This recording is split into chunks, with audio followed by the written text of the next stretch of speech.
Hello दोस्तों, मेरा नाम धर्मेंद्र राजपूत। आज हम जानेंगे पनडुब्बी यानी सबमरीन का आविष्कार किसने किया और ये कब से चालू है और पहले इसको किस काम में लिया जाता था। तो पहले इसको मछुआरे जो मोती ढूंढने के लिए काम प्रयोग करते थे। और ये जो था पहले, अब तो चलो लोहे को बनना है, पहले था ये लकड़ी का। और ड्रेबेल्स नामक कोई व्यक्ति थे वैज्ञानिक, तो उन्होंने 1620 में इसका खोज बनाया था इसको कि हम अच्छी तरीके से नीचे जा सकें और मतलब नीचे जो देखना है, मोती ढूंढना, वो सब ढूंढ सकें। और हम इससे पहले जानेंगे कि ये किस सिद्धांत पर काम करती है।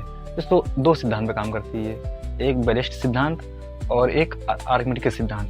बैलिस्टिक सिद्धांत पे ये होता है कि ये भारी होके ये पानी भर लेती है अपने में और ये नीचे चली जाती है। जब इसको ऊपर आना होता है तो ये गैस भर के ऊपर आती है। और आर्किमिडीज का सिद्धांत ये है कि हमने कक्षा 10 और 12वीं कक्षा में पढ़ा होगा आर्किमिडीज सिद्धांत कि विस्थापन, जिस जगह जो वस्तु है उतना वो जल हटाएगी। इसे आर्किमिडीज का सिद्धांत कहते हैं। इस सिद्धांत पर काम करती है। आजकल की ज़्यादातर जो पनडुब्बी बन रही है, ये देश की रक्षा के लिए बन रही हैं और अनुसंधान के लिए, नीचे देखने के लिए। कोई जहाज डूब गया, उसका मलबा कहाँ है, ये देखने के लिए बनाई जा रही है। लेकिन ज़्यादातर आजकल ये देश पनडुब्बी बना रहे हैं अपनी रक्षा के लिए बना रहे हैं। और अब हम जानेंगे कि सबमरीन कितने प्रकार की होती हैं। सबमरीन 2 प्रकार की होती हैं। एक तो ये चलती हैं डीजल इलेक्ट्रिक चलती हैं, ये बहुत शांत होती हैं, लेकिन इन्हें क्या करना, चार्जिंग के लिए बेर बेर सतह पर आना पड़ता है। और दूसरी है परमाणु ऊर्जा, न्यूक्लियर। ये क्या करती है, महीनों तक नीचे रहती हैं और काफ़ी कारगर होती हैं। और अब पनडुब्बी के काफ़ी रोचक तत्व जानते हैं। चलिए, एक तो सुनार क्या होता है। सुनार वो होता है कि मतलब हमें पानी में है, पनडुब्बी पानी में, तो हमें आगे देखना। आगे कैसे देखें, तो आगे इसलिए ऐसे देखा जाता है कि जो सुनार रहता है वो क्या करता है, वो तरंगों द्वारा, ध्वनि तरंगों द्वारा आगे की गति को रास्ते को देखता है।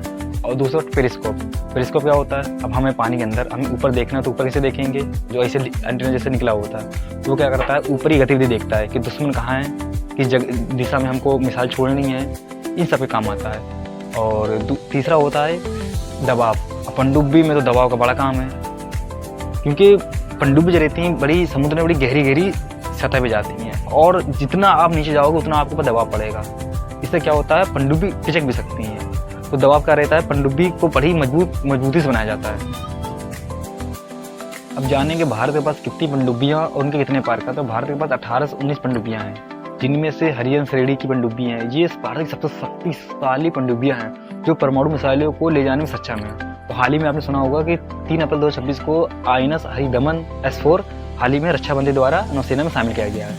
और जिसमें से कलवरी श्रेणी है, ये फ्रांस की स्कॉर्पियन तकनीक पर आधारित है, बड़ी घातक है ये।